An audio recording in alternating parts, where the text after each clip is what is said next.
जो है वो तीन खेमों में बटी हुई है मध्य प्रदेश में। एक शिवराज भाजपा है, एक महाराज भाजपा है और एक नाराज भाजपा है। तो तीन खेमे हैं उनके अंदर। आप दोस्तों, आज हम ऐसी शख्सियत से मुलाकात कर रहे हैं जो कांग्रेस में मुसलमानों की शान और आन बान है। हम बात कर रहे हैं इमरान सर की, इमरान प्रतापगढ़ी सर की।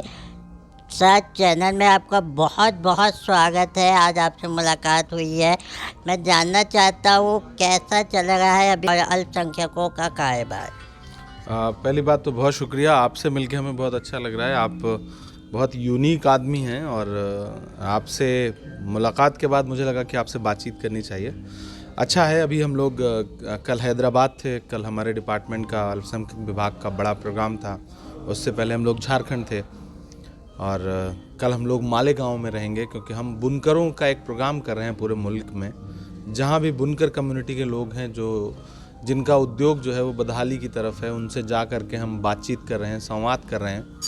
और पहले भी मैं पार्लियामेंट में उनका मसला उठा चुका हूं और आने वाले दिनों में और मजबूती के साथ उनका मसला उठाना है। इसलिए मैं मुल्क के हर हिस्से में जा रहा हूं। और हम भारत जोड़ो, जो राहुल गांधी जी ने 4000 किलोमीटर चल के भारत जोड़ो यात्रा पूरी किया, उसी को कंटिन्यू कर रहे हैं। और भारत जोड़ो बुनकर संवाद, भारत जोड़ो सम्मेलन, भारत जोड़ो मुशायरा, उस उन्वान को आगे बढ़ा रहे हैं। सर, जैसे कि आपको देखा जाता है कि आप अपने बेबाक तरीके से हमेशा स्पीच देते हैं, और ये भी देखा जाता है कुछ असर उसका कर्नाटक पे भी दिखा है। कर्नाटक में काफ़ी भारी जीत उसके कारण कहो, चाहे एक लहर के कारण कहो, कांग्रेस को मिली है। तो क्या लगता है ये कांग्रेस की जीत के पीछे और इसके अलावा क्या क्या वजह हो सकती है? देखिए, इसकी जो सबसे बड़ी वजह है वो राहुल गांधी जी की भारत जोड़ो यात्रा है और उससे दिया गया पैगाम है। राहुल गांधी जी लगातार एक पैगाम दे रहे हैं कि नफ़रत छोड़ो, भारत जोड़ो। तो नफ़रत से आखिरकार दुनिया ऊब चुकी है और थक हार करके एक दिन सबको मोहब्बत की तरफ ही लौटना है। जो अभी नहीं भी ऊबे हैं उन्हें भी ऊबना पड़ेगा। तो कर्नाटक की आवाम ने 21 दिन यात्रा, भारत जोड़ो यात्रा कर्नाटक में थी और उसको बहुत संजीदगी से लिया। गांधी परिवार के प्रति, कांग्रेस के प्रति जो प्यार है आवाम का, वो इलेक्शन में दिखाई पड़ा। भारतीय जनता पार्टी ने जितना हो सकता है उतना अपना मेयार से नीचे उतर करके कैंपेन किया, लेकिन फिर भी कांग्रेस वहाँ चुनाव जीती। और आने वाले दिनों में जब भी महाराष्ट्र में इलेक्शन होगा, महाविकास अघाड़ी जो है वो बहुत बड़े बहुमत के साथ यहाँ सरकार बनाएगी। सर, महाराष्ट्र में तो चुनाव होने ही वाला है। साथ में ये भी देखा जाएगा है शिवराज सिंह चौहान का एरिया मध्य प्रदेश में भी, जहाँ कमलनाथ के पूर्व मुख्यमंत्री है, वहाँ पे भी दिसंबर के आसपास चुनाव हो जाएंगे। तो उस कर्नाटक का जोश मध्य प्रदेश में कितना नज़र आ सकता है? देखिए, मध्य प्रदेश में कर्नाटक से पहले से भारतीय जनता पार्टी में भगदड़ मची हुई है। कैलाश जोशी जी के जो बेटे हैं दीपक जोशी, वो भाजपा छोड़ करके कांग्रेस में शामिल हो चुके हैं। उधर गुना की तरफ भी कुछ बड़े नेता जो है वो छोड़ करके कांग्रेस में शामिल हो चुके हैं। इस समय भाजपा जो है वो तीन खेमों में बटी हुई है मध्य प्रदेश में।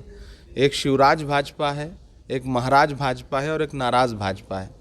तो तीन खेमे हैं उनके अंदर और उसका असर इलेक्शन में दिखाई पड़ेगा। अभी राहुल जी ने कह दिया है कि हम मध्य प्रदेश में 150 सीटें जीतेंगे। तो सीएम का चेहरा कमलनाथ जी होंगे? हाँ, घोषित तौर पर दिग्विजय सिंह जी भी कह रहे हैं। हालांकि सीएम जो है वो विधायक दल की बैठक में चुना जाता है, लेकिन इसमें कोई दो राय नहीं कि हमारा चेहरा इस वहाँ पर कमलनाथ जी हैं और हम कमलनाथ जी की अगुवाई में चुनाव लड़ेंगे। सर, मैं वापस अपने महाराष्ट्र के टॉपिक पे आऊँगा।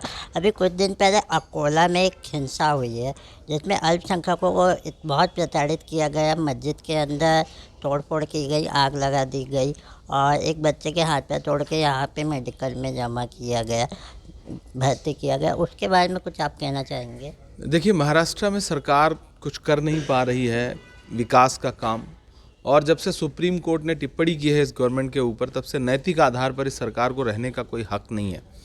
ऐसे में सरकारी शह पर बहुत सारे संगठन हैं जो नफ़रत के प्रोग्राम आयोजित कर रहे हैं लगातार अलग अलग जोन में, और जिसकी वजह से माहौल ख़राब हो रहा है, हिंसा हो रही है और उसे रोकने के लिए सरकार कोई ज़रूरी कदम नहीं उठा रही है। हमारा कांग्रेस परिवार लगातार इन सब मामलों में प्रतिनिधिमंडल लेकर के खड़ा है। अकोला में जो हिंसा हुई उस पर भी कांग्रेस का प्रतिनिधिमंडल पीड़ित लोगों तक पहुंचा। कल परभनी में एक बच्चे को लिंच किया गया तो वहां भी हमारे माइनॉरिटी डिपार्टमेंट का प्रतिनिधिमंडल पहुंचा। हम लगातार मजलूमों के साथ, पीड़ितों के साथ खड़े हैं। ये सरकार जिस तरह से जुल्म को बढ़ावा दे रही है, ये सरकार ज़्यादा दिन चलेगी नहीं। जब भी चुनाव होगा इस सरकार को मुंह की खानी पड़ेगी और महाविकास आघाड़ी की फिर से सरकार बनेगी। चलिए सर, आपने चैनल को इतना कीमती समय दिए, धन्यवाद। हमारे चैनल को सब्सक्राइब करें और बेल आइकन दबाना ना भूलें।